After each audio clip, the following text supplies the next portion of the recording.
Welcome to the ultimate मर्न Stag mystery course lecture 1। और आज की इस वीडियो से हम वेब डेवलपमेंट के सफ़र का आगाज़ करेंगे। क्या आपने कभी सोचा है कि आप कैसे ये स्किल सीख सकते हैं जो आपको मार्केट में टॉप नॉच वेब डेवलपर बना सकती है। बहुत से लोग जब वेब डेवलपमेंट को सीखना शुरू करते हैं तो उन्हें यही पता नहीं होता है कि कहाँ से शुरू करें और कैसे स्टेप बाय स्टेप आगे बढ़े।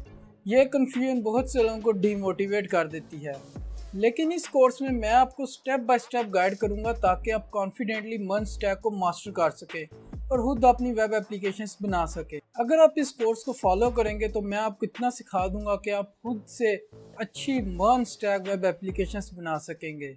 ये कोर्स HTML के बेसिक से स्टार्ट होगा और आपको पावरफुल मन स्टैक एप्लीकेशन डिप्लॉय करने तक ले जाएगा। इस कोर्स में हम HTML, CSS, JavaScript, react JS, node JS, express JS और MongoDB को सीखेंगे। इस वीडियो में हम समझेंगे कि वेबसाइट कैसे काम करती है, VS कोड को इंस्टॉल करेंगे और अपनी पहली HTML फाइल बनाएंगे। तो चलिए शुरू करते हैं।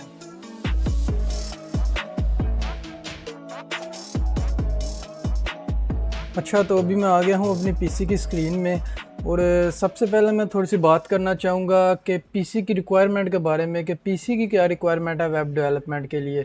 तो इसके लिए आपको मिनिमम Core i5 6 जनरेशन का प्रोसेसर चाहिए होगा, जिसमें आपको 8 GB रैम और 256 GB SSD चाहिए होगी। हार्ड वगैरह को यूज़ मत कीजिएगा क्योंकि वो बहुत ही ज़्यादा लैग करेगी, तो SSD बेस्ट रहेगी इसमें। और अभी हम कंप्यूटर की स्क्रीन पर आते हैं, आप भी मेरे साथ साथ आ जाइए। सबसे पहले हम यहाँ पे क्रोम ब्राउज़र को ओपन करेंगे और VS कोड को इंस्टॉल करेंगे। अब VS कोड क्या है ये मैं आपको साथ साथ बताता जाऊँगा। सबसे पहले आप आ जाए मेरे साथ और यहाँ से हम लिखेंगे डाउनलोड VS कोड। आप विंडोज़ में हैं तो विंडोज़ के लिए डाउनलोड कर लें, अगर आप लिनक्स में या मैक में हैं तो आप अपने हिसाब से उस ऑपरेटिंग सिस्टम के लिए डाउनलोड कर सकते हैं। यहाँ से बहुत इजी है, जस्ट आप क्लिक करेंगे तो ये डाउनलोड हो जाएगा। मैं अभी नहीं करूँगा क्योंकि मेरे पास पहले से डाउनलोड है, तो मैं उसी को यूज़ करूँगा। आप यहाँ से सिंपली क्लिक करेंगे तो ये डाउनलोड हो जाएगा। अच्छा, तो मैं ऐसा करता हूँ, मैं जल्दी से आपको इंस्टॉल करके दिखा ही देता हूँ ताकि आपको भी कोई भी कन्फ्यूजन ना रहे। तो यहाँ से जल्दी से मैं अपने PC में आऊँगा, यहाँ से VS कोड को सर्च करूँगा। पहले VS कोड को अनइंस्टॉल कर लेते हैं, उसके बाद हम दोबारा से इसको इंस्टॉल करेंगे ताकि आप लोग भी मेरे साथ साथ देख लें कि किस तरह से इसको इंस्टॉल करना है। ओके,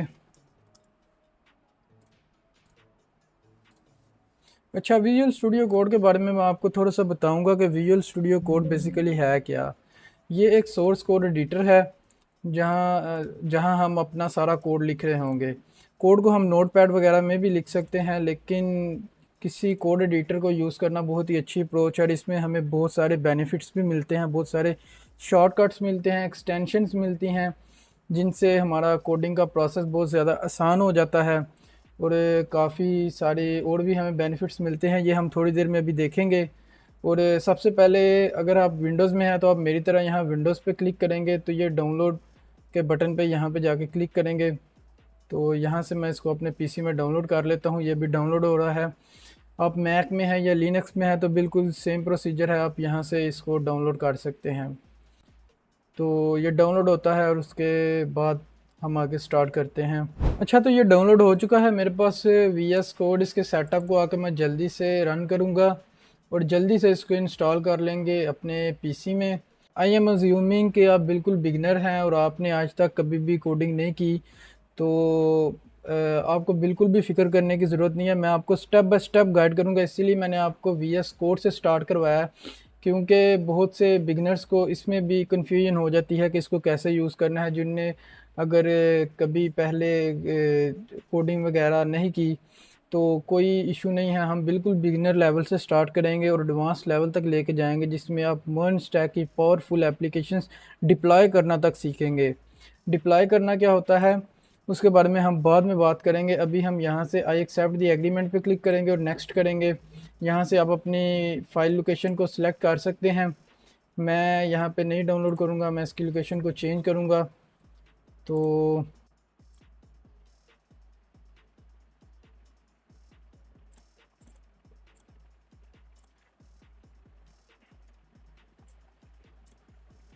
ओके, सो यहाँ पे आपने क्रिएट अ डेस्कटॉप आइकन पे भी क्लिक करना है, open with code action with Windows, इस पे भी क्लिक करना है और यहाँ पे भी क्लिक करना है। ये सारे चेक बॉक्सेस आपके चेक होने चाहिए। तो इसके बाद हम नेक्स्ट पे क्लिक करेंगे, इंस्टॉल कर लेंगे और कुछ ही देर में ये इंस्टॉल हो जाएगा हमारे पीसी में। ओके, तो वीएस कोड हमारे पीसी में इंस्टॉल हो चुका है और आप देख सकते हैं ये ऑटोमेटिकली ओपन हो चुका है। आपके पास थोड़ा सा इंटरफेस चेंज हो सकता है अगर आप मैक में हैं या लिनक्स में हैं। तो मेरे पास विंडोज़ है तो इसलिए मेरे पास इंटरफेस ऐसा आ रहा है। अगर आपके पास भी विंडोज़ आप यूज़ कर रहे हैं तो आपके पास भी कुछ ऐसा सिमिलर सा इंटरफेस आ रहा होगा। तो सबसे पहले मैं इसको यहाँ से क्लोज़ कर दूँगा और क्लोज़ करने के बाद मैं यहाँ पे आ जाऊँगा अपनी डी ड्राइव में, जहाँ पे मैं एक नया फ़ोल्डर बना लूँगा जिसमें हम अपने सारे प्रोजेक्ट्स कर रहे होंगे। हमारे डेली बेस के जो भी लेक्चर्स होंगे हम इसी फ़ोल्डर में सारे लेक्चर्स को रखेंगे और उन पर काम करेंगे। तो आप भी देख लीजिए आपके पास जो भी ड्राइव है जिसमें आपके पास स्पेस है। वैसे एचटीएमएल की फ़ाइल्स इतनी स्पेस लेती नहीं है तो आप कहीं भी इसको बना सकते हैं। तो लेकिन एक फ़ोल्डर रेकमेंडेड है, फ़ोल्डर बहुत ज़रूरी है बनाना, उसके बगैर काम नहीं सही होगा। तो हम सबसे पहले यहाँ पे फ़ोल्डर क्रिएट करेंगे, एक न्यू फ़ोल्डर, इसका मैं नाम रखूँगा अल्टीमेट मन स्टैक मिस्ट्री कोर्स। तो जल्दी से हम इस फ़ोल्डर के अंदर आ जाएंगे। फ़ोल्डर के अंदर आके राइट क्लिक जब मैं करूँगा और शो मोर ऑप्शंस पे मैं क्लिक करूँगा तो यहाँ पे हमारे पास एक ऑप्शन आ रहा है ओपन विद कोड। ये ओपन गिट बैश और गिट यूआई ये चीज़ें आपके पास नहीं आ रही होंगी क्योंकि इनके बारे में हम आगे पढ़ेंगे। ये एडवांस चीज़ें हैं थोड़ी सी, गिट वगैरह वर्जन कंट्रोल्स वगैरह के बारे में हम बाद में पढ़ेंगे। तो अभी हम यहाँ पे आपने ओपन विद कोड पे क्लिक करना है। ओपन विद कोड पे आप क्लिक करेंगे तो ये फ़ोल्डर आपके पास वीएस कोड में ओपन हो चुका है। अब इसका क्या मतलब है, अगर इस फ़ोल्डर में अब यहाँ वीएस कोड में आपके पास ये फ़ोल्डर ओपन है और यहाँ पे आप कोई भी न्यू फाइल बनाएंगे तो वो इसी फ़ोल्डर के अंदर बनेगी। तो यही हमारे पास बेनिफिट है उन चेक बॉक्सेस को चेक करने का कि हम इस तरह से सिंपली क्लिक करके ओपन विद कोड कर सकते हैं किसी भी फ़ोल्डर को। तो काफ़ी इजी हो जाता है इस तरह। और सबसे पहले मैं आपको थोड़ा सा इसका ओवरव्यू दूंगा। मेरे पास कुछ फाइल्स हैं, मैंने HTML की फ़ाइल्स बनाई हुई हैं। यहाँ सबसे पहले हम ऐसे करते हैं एक फ़ाइल न्यू बनाते हैं। अब आपको इसमें बिल्कुल भी अभी फ़िक्र करने की ज़रूरत नहीं है। आप बिल्कुल भी अगर बनाना चाहें मेरे साथ तो बना सकते हैं, लेकिन अभी आप बिल्कुल समझने पे ध्यान दें। तो अभी बनाने की ज़रूरत नहीं है, हम अपनी जो मेन फर्स्ट HTML फ़ाइल होगी वो हम नेक्स्ट वीडियो में बनाएंगे। तो यहाँ मैं ऊपर फाइल पे क्लिक करूँगा, यहाँ से न्यू टेक्स्ट फाइल पे क्लिक करूँगा और यहाँ से जाके मैं तो सेव पे क्लिक करूँगा तो ये मेरे पास इसी फोल्डर में मैं फ़ाइल को सेव कर सकता हूँ। अब यहाँ से मैं इसका कुछ भी नाम रख सकता हूँ। मैं इसका नाम रखता हूँ index.html। index.html मैं क्यों रख रहा हूँ, हमारी जो भी फ़ाइल होती है पहली फ़ाइल हम उसका नाम index.html ही रखते हैं। तो यहाँ से index.html में आके मैं सबसे पहले शिफ्ट दबाकर मैंने एक्सक्लेमेशन मार्क को लिखा है और प्रेस किया, एंटर प्रेस किया तो हमारी पहली एचटीएमएल फाइल बन गई है। फिर कह रहा हूँ आपको बिल्कुल भी फिक्र करने की ज़रूरत नहीं है, ये सिर्फ मैं आपको एक ओवरव्यू देने के लिए दिखा रहा हूँ। बिल्कुल भी आपको आपने ये नहीं समझना कि मैं तो बहुत ज़्यादा फास्ट जा रहा हूँ और आपसे तो देखने ही नहीं हो रहा, आपको समझ नहीं आ रही। हम अपना जो HTML का काम होगा वो नेक्स्ट वीडियो से स्टार्ट करेंगे, अभी सिर्फ मैं आपको समझाने के लिए ये चीज़ें कर रहा हूँ। तो यहाँ पे मैं जल्दी से कुछ भी लिख लेता हूँ, हेलो वर्ल्ड, और जल्दी से मैं अपने फ़ोल्डर में आ गई। ये हमारी इसी फ़ोल्डर में आप देख सकते हैं फ़ाइल बन चुकी है। index.html पे क्लिक करूँगा तो यहाँ पे कुछ भी नहीं आ रहा क्योंकि मैंने यहाँ पे अपनी फ़ाइल को सेव नहीं किया। तो Ctrl+S दबा के जल्दी से सेव करूँगा और यहाँ पे आके दोबारा रिफ़्रेश करूँगा तो ये हेलो वर्ल्ड हमारे पास लिख के आ चुका है। तो अगर मैं इसमें कुछ और भी लिखूँ, दिस इज़ द अल्टीमेट मन स्टैक मिस्ट्री कोर्स लेक्चर 1, तो दोबारा से मुझे फ़ाइल को सेव करना पड़ेगा। तो ये आप देख सकते हैं ये भी हमारे पास लिख के आ चुका है। अच्छा जी, तो दोबारा से हम अपने VS कोड में आ गए हैं। यहाँ से आपने ये गियर का आपके पास आइकन आ रहा है सेटिंग का, इस पे आपने क्लिक करना है मैनेज पे और यहाँ पे आगे से थीम्स पे आपने आना है। तो यहाँ पे आपके पास एक कलर थीम का ऑप्शन आ रहा होगा। कलर थीम पे जब आप क्लिक करेंगे तो यहाँ पे आपके पास बहुत सारे थीम्स आ जाएंगे जिनमें से कोई भी आप सिलेक्ट कर सकते हैं। मैं आपको करके दिखाता हूँ। अगर मैं इस पर क्लिक करूँ तो ये मेरे पास इनके कलर्स वगैरह थीम चेंज हो चुका है। लेकिन इसी तरह आप अपनी प्रेफरेंस के हिसाब से इसको चेक कर सकते हैं। मेरे लिए यही बेस्ट सूट करता है, मुझे यही पसंद है, तो मैं इसी को यूज़ करूँगा अभी। इसके अलावा यहाँ पे एक्सटेंशन के बटन पे आपने क्लिक करना है। एक्सटेंशन पे आप क्लिक करेंगे तो यहाँ पे आपने एक एक्सटेंशन सर्च करनी है, V S code icons. V S code icons आप सर्च करेंगे तो आपके पास ये एक्सटेंशन पहले नंबर पे आएगी। 18 मिलियन प्लस इसके डाउनलोड्स हैं। इसको आप इंस्टॉल कर सकते हैं। इसको जब हम इंस्टॉल करेंगे तो अभी मैं दिखाता हूँ इससे होगा क्या। ये आप देख सकते हैं यहाँ पे आइकन इसका चेंज हो गया है HTML फाइल का। आप लोग देख सकते हैं यहाँ पे HTML फाइल का आइकन चेंज हो चुका है यहाँ भी। अच्छा, तो यहाँ पे सबसे पहले मैं बात करूँगा आपसे कि एक वेबसाइट काम कैसे करती है। एक वेबसाइट में मेनली दो चीज़ें होती हैं, एक उसका फ्रंट एंड, एक उसका बैक एंड। एक डेटाबेस भी होती है, लेकिन डेटाबेस को हम बैक एंड के पार्ट में ही कंसीडर करेंगे। तो सबसे पहले मैं आपको फ्रंट एंड के बारे में बताऊं तो फ्रंट एंड में हमारे पास मेजर 3 लैंग्वेजेस होती हैं, HTML, CSS और जावास्क्रिप्ट। फ्रंट एंड की मैंने 2 एग्जांपल्स बनाई हैं आपके लिए, ताकि आपको थोड़ा इजीली समझ आ सके कि फ्रंट एंड में HTML, CSS और जावास्क्रिप्ट का क्या रोल है। तो उसके लिए मैं जल्दी से उन एग्जांपल्स को ओपन कर लेता हूं अपने ब्राउज़र में और आपको मैं दिखाता हूं। और सबसे पहले मैं इसको यहाँ अपने VS कोड में भी ओपन कर लेता हूँ।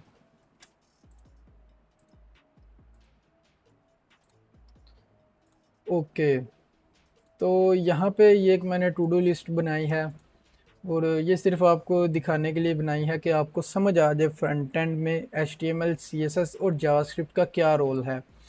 तो सबसे पहले इस टू डू लिस्ट में आपको मैं दिखाता हूँ, ये जितना भी आपको टेक्स्ट वगैरह नज़र आ रहा है ये सारा कुछ इसके HTML का पार्ट है। ऐसे आपको समझ नहीं आएगा, मैं इसका स्टाइल वगैरह यहाँ से आपको सारा कमेंट करके दिखाता हूँ कि ये किस तरह से वर्क कर रहा है। और इसके अलावा इसका जावास्क्रिप्ट को भी बंद कर देते हैं। ओके, सो फाइल सेव नहीं थी हुई। अच्छा, ये आप लोग देख सकते हैं ये अभी इसमें HTML चल रहा है, साथ में इसके बूटस्ट्रैप भी चल रही है, जिसकी वजह से इसको कुछ स्टाइलिंग मिली हुई है। बूटस्ट्रैप का भी लिंक कमेंट करते हैं। बूटस्ट्रैप क्या है इसके बारे में आपको फिक्र करने की ज़रूरत नहीं है। बूटस्ट्रैप स्टाइलिंग के ही काम आता है। CSS का एक फ्रेमवर्क है, इसके बारे में भी हम आगे चल के पढ़ेंगे, लेकिन अभी आपको बिल्कुल भी फिक्र करने की ज़रूरत नहीं है। तो अभी आप लोग देख सकते हैं कि ये बिल्कुल जस्ट HTML है, इसमें कोई CSS, कोई जावास्क्रिप्ट कुछ भी नहीं है। कैसी बेकार सी वेबसाइट ये लग रही है, लेकिन HTML का होना भी बहुत ज़रूरी है। अगर HTML ना हो तो हम किस तरह से ये सारा कुछ बना सकते हैं। सिर्फ स्टाइलिंग की मदद से हम बैकग्राउंड कलर्स वगैरह सेट कर सकते हैं। कलर किसको देंगे हम अगर हमारे पास कोई एलिमेंट ही नहीं होगा। अब अगर इसमें मैं CSS को ऐड करूं तो मैं सिंपली इस लिंक को अनकमेंट करूंगा और अपने CSS को भी अनकमेंट करूंगा।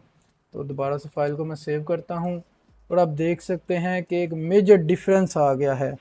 तो आप समझ सकते हैं इससे कि CSS की कितनी पावर है एक वेबसाइट को मेंटेन करने में।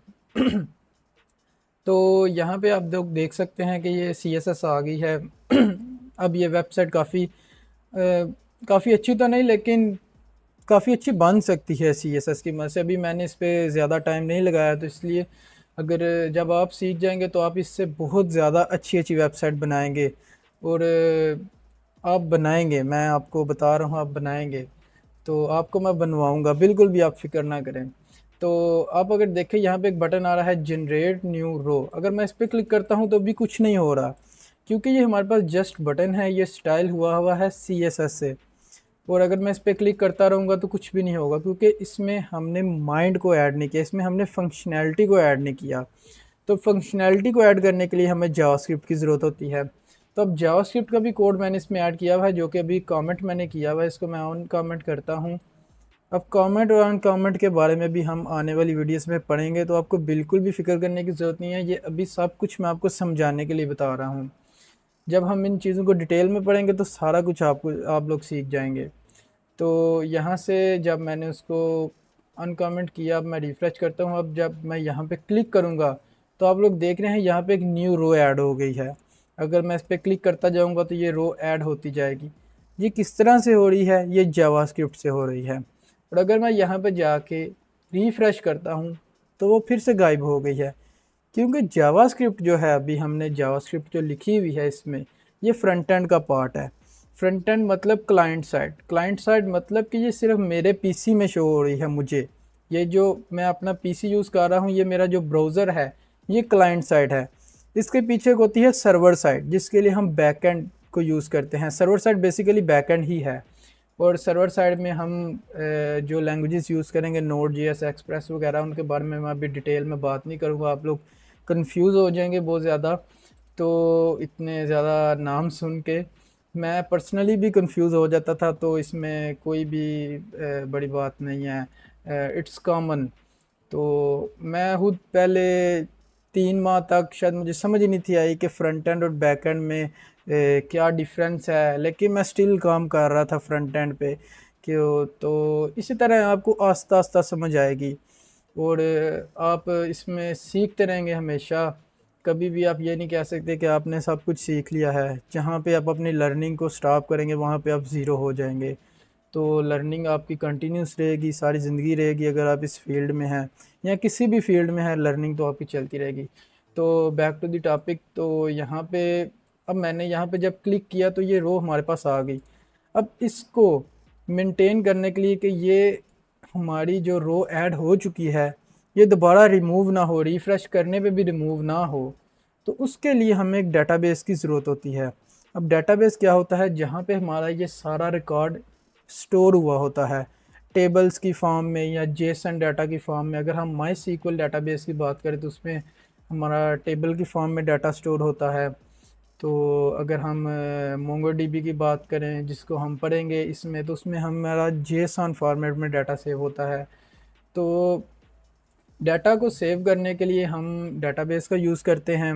और डाटा को सेव जो फ्रंट एंड से लेके क्लाइंट साइड से, मेरे पीसी से लेके जो सर्वर साइड पे बैकएंड में उसको भेजेगा डाटा को, उसके लिए हम बैकएंड लैंग्वेज का यूज़ करते हैं, जो कि हम नोड जेएस को यूज़ करेंगे। तो आई होप कि आपको समझ आ चुकी है अब फ्रंट एंड और बैक एंड दोनों की। अच्छा, तो यहाँ पे मैंने आपके लिए एक और एग्जांपल भी बनाई हुई है फ्रंट एंड की, मैं आपको वो भी दिखा देता हूँ। ये एक फ्रंट एंड की एग्जांपल है। आप इसमें देख सकते हैं कुछ बॉक्सेस बने हुए हैं और उनमें कुछ बैकग्राउंड कलर्स हैं, कुछ टेक्स्ट को वाइट कलर लगा हुआ है और यहाँ पे कुछ बटन्स हैं। तो ये बटन्स बेसिकली क्या करेंगे? जैसे ही मैं इस बटन पे क्लिक करूँगा, आप देख सकते हैं कि यहाँ पे एक बैकग्राउंड ऐड हो रहा है। मैं आपको थोड़ा सा जूम करके दिखाता हूँ। ये आप फर्स्ट बॉक्स पे बड़ा ज़रा चेक करें, इस पर एक बॉर्डर लगा हुआ है। सॉरी, बैकग्राउंड नहीं, बॉर्डर लगा हुआ है। तो जैसे ही मैं इस बटन पे क्लिक करूँगा, टॉगल बॉर्डर नाम के बटन पे, ये इसका बॉर्डर ख़त्म हो गया है। दोबारा मैं क्लिक करूँगा तो बॉर्डर लग रहा है। ऐसे ही मैं इस पे क्लिक करूँगा, इस पे क्लिक करूँगा, तो आप लोग देख रहे हैं कि इन पे बॉर्डर लग रहा है और ख़त्म हो रहा है। जिस पे पहले से लगा हुआ है उसका ख़त्म हो रहा है, जिस पे नहीं लगा हुआ उस पे क्लिक करने पे ऐड हो रहा है बॉर्डर। तो ये सारा कुछ किस तरह हो रहा है इसमें, अगर मैं आपको इसका कोड ज़रा बंद करके दिखाऊं, इसमें मैं बूटस्ट्रैप को कमेंट करता हूं और जावास्क्रिप्ट को भी कमेंट करता हूं। सेव करता हूं, फाइल को दोबारा से रिफ़्रेश करता हूं, तो ये आप लोग देख सकते हैं कि ये सिर्फ HTML के साथ हमारी वेबसाइट कैसी लग रही है। तो ये यहाँ पे सिर्फ ये आ रहा है टॉगल बॉर्डर, और अगर क्लिक करने पे कुछ भी नहीं होगा। तो अब इसमें CSS ऐड करने के लिए, क्योंकि इसमें मैंने सारी स्टाइलिंग बूटस्ट्रैप की मदद से की हुई है। बूटस्ट्रैप के बारे में मैं पहले भी आपको बता चुका हूँ कि वो जस्ट CSS का ही फ्रेमवर्क है स्टाइलिंग करने के लिए, जिससे हमारी स्टाइलिंग का काम आसान हो जाता है। तो उसके बारे में भी हम पढ़ेंगे, अभी आप बिल्कुल बेफिक्र रहें। तो ये आप लोग देख सकते हैं यहाँ पे स्टाइलिंग सारी ऐड हो गई है और काफ़ी अभी प्रॉपर ये अच्छा सा लग रहा है। अगर मैं यहाँ पे अभी क्लिक करूँगा तो अभी कुछ भी नहीं होगा, क्योंकि हमारी जावास्क्रिप्ट नहीं है ऐड, इसमें फंक्शनैलिटी ऐड नहीं है। ये भी हमने सिर्फ एक स्ट्रक्चर और उसका लेआउट डिज़ाइन किया है CSS की मदद से। तो यहाँ पे आके दोबारा जब मैं अपने जावास्क्रिप्ट के कोड को अनकमेंट करूँगा और सेव करूँगा अपनी फ़ाइल को, तो अब आप देखिए कि इसमें ये फंक्शनैलिटी काम कर रही है। तो ये मैंने कुछ 2 एग्ज़ाम्पल्स आपके लिए प्रिपेयर की थी ताकि आप इजीली अंडरस्टैंड कर सकें कि एक वेबसाइट में फ्रंट एंड में जो 3 लैंग्वेजेस हैं मेनली एचटीएमएल, सीएसएस, जावास्क्रिप्ट, वो क्या काम करती हैं। इसके अलावा भी फ्रंट एंड में जावास्क्रिप्ट की कुछ लाइब्रेरीज़ हैं, कुछ फ्रेमवर्क्स हैं, उनके बारे में हम बाद में बात करेंगे आने वाली वीडियोज़ में। उनके बारे में अभी बात करना कोई ज़रूरी नहीं है। तो मेनली ये 3 चीज़ें ही होती हैं फ्रंट एंड पे क्लाइंट साइड में। अब मैं आपको थोड़ा सा ओवरव्यू देना चाहूँगा कि एक वेबसाइट काम कैसे करती है। जैसे कि अभी मैं यहाँ पे ब्राउज़र को ओपन करता हूँ और अभी मैं ब्राउज़र में आ गया हूँ। एक वेबसाइट के काम करने में मेनली 3 चीज़ें इन्वॉल्व होती हैं। सबसे पहले क्लाइंट जो मैं हूँ, अभी स्क्रीन के सामने बैठा हुआ हूँ, मैं अपने मोबाइल पे यूज़ कर रहा हूँ, मैं अपने पीसी पे यूज़ कर रहा हूँ, या आप हैं तो अभी आप अपने पीसी पे ये वीडियो देख रहे हैं या मोबाइल पे जहाँ भी देख रहे हैं, आप क्लाइंट हैं। और दूसरे नंबर पे आपका ब्राउज़र होता है जिसको आप यूज़ कर रहे हैं। आप क्रोम को यूज़ कर रहे हैं, आप फायरफॉक्स को, माइक्रोसॉफ्ट को, या किसी भी और ब्राउज़र को, सफारी को यूज़ कर रहे हैं, वो एक आपका ब्राउज़र है। तो तीसरे नंबर पे होता है सर्वर, जहाँ पे आपकी वेबसाइट होस्ट हुई होती है। अब ये सर्वर क्या है, थोड़ा सा मैं आपको यहाँ पे बताऊँगा। अभी ये जो मैंने आपको कुछ एग्जांपल्स दिखाई हैं, ये मेरे पीसी में पड़ी हुई हैं। इनका जो कोड है, इतना तो आपको समझ आ चुका है अभी तक कि कोडिंग से ये वेबसाइट्स बनती हैं, और कोड को कहीं पे रखना भी तो है स्टोर करके, जहाँ से हम इस कोड को यूज़ कर सकते हैं। तो अभी ये कोड जो है सिर्फ मेरे पीसी में यहाँ पे पड़ा हुआ है, आप देख सकते हैं। ये 3 HTML की फाइल्स हैं, तो ये मेरे पीसी में पड़ी हुई हैं। इनको आप लोग एक्सेस नहीं कर सकते। अगर मैं चाहूँ कि पूरी दुनिया में सब लोग इसको देखें, कोई भी इसको एक्सेस कर सके, आप इसको एक्सेस कर सके, किसी भी ब्राउज़र से कर सके, तो उसके लिए मुझे इनको एक सर्वर पे अपलोड करना पड़ेगा। अब सर्वर क्या है? सर्वर कुछ भी नहीं है। सर्वर एक जस्ट एक कंप्यूटर है जो कि 24/7 ऑनलाइन है, जिसके पास एक अच्छा इंटरनेट कनेक्शन है। आप इसी तरह इसको समझ सकते हैं। सर्वर्स हैं, और सर्वर्स कुछ भी नहीं है, जस्ट वो कंप्यूटर्स हैं जो कि 24/7 ऑनलाइन हैं, वो जिनकी मदद से हम कोई भी वेबसाइट को एक्सेस करना चाहते हैं तो हमें, चाहे हम रात के 2 बजे इसको एक्सेस कर रहे हैं, सुबह के 4 बजे कर रहे हैं, वो वेबसाइट हमें मिल जाती है। जब भी हम उसको ब्राउज़र पे जाकर सर्च करते हैं, वो क्यों मिलती है? क्योंकि वो जिस सर्वर पे पड़ी हुई है, जिस कंप्यूटर में उसकी फाइल्स पड़ी हुई है, वो 24/7 ऑनलाइन है और इंटरनेट से कनेक्टेड है। तो डिटेल में ज़्यादा मैं इस पे बात नहीं करूँगा, इतना आपकी अंडरस्टैंडिंग के लिए काफ़ी है कि सर्वर क्या है। सर्वर बेसिकली इन शॉर्ट वही है जहाँ पे हमारा डाटा स्टोर है। अब मेरे लैपटॉप में ये डाटा स्टोर है, ये 3 HTML फाइल्स, तो मेरा लैपटॉप भी एक सर्वर है, लेकिन ये लोकल सर्वर है, इसको मैं खुद ही यूज़ कर सकता हूँ, आप लोग इसको यूज़ नहीं कर सकते। लाइव सर्वर जो होता है, उसके लिए हमें किसी सर्वर पे होस्ट करना पड़ता है अपनी वेबसाइट को। तो अभी हम समझेंगे कि एक वेबसाइट काम कैसे करती है। वेबसाइट काम करने के लिए यहाँ पे मैं आ जाऊँगा अपने ब्राउज़र में। ब्राउज़र में आके जैसे मैंने आपको बताया, सबसे पहले 3 चीज़ें हैं, एक क्लाइंट, एक ब्राउज़र, और तीसरे नंबर पे सर्वर। अब क्लाइंट, एज अ क्लाइंट मैं यहाँ पे आके अपने सर्वर को कहता, अपने ब्राउज़र को कहता हूँ कि मुझे जी यूट्यूब देखनी है। मैं यहाँ पे सर्च करता हूँ यूट्यूब, तो यहाँ पे मैं आके सर्च करता हूँ youtube.com। अब जैसे ही मैंने एंटर प्रेस किया, ब्राउज़र ने सर्वर पे रिक्वेस्ट भेजी, यूट्यूब के सर्वर पर। ब्राउज़र उसी टाइम यूट्यूब के सर्वर पर जाएगा, वहाँ से जाकर उसको बोलेगा कि मुझे youtube.com दे दो। सर्वर जो होगा वो ब्राउज़र को दोबारा youtube.com देगा, और ब्राउज़र उसी टाइम लेके मेरे पास आएगा youtube.com को, और मेरी स्क्रीन पर डिस्प्ले करेगा, क्लाइंट साइड की तरफ डिस्प्ले करेगा। इस तरह से एक वेबसाइट काम कर रही होती है। अब अगर मैं आपको यहाँ से थोड़ा सा दिखाऊं कि ये सारा प्रोसेस काम किस तरह से करता है, तो आप अभी देख सकते हैं यहाँ से, जैसे ही मैं यहाँ पे कुछ टाइप करना शुरू करूँगा,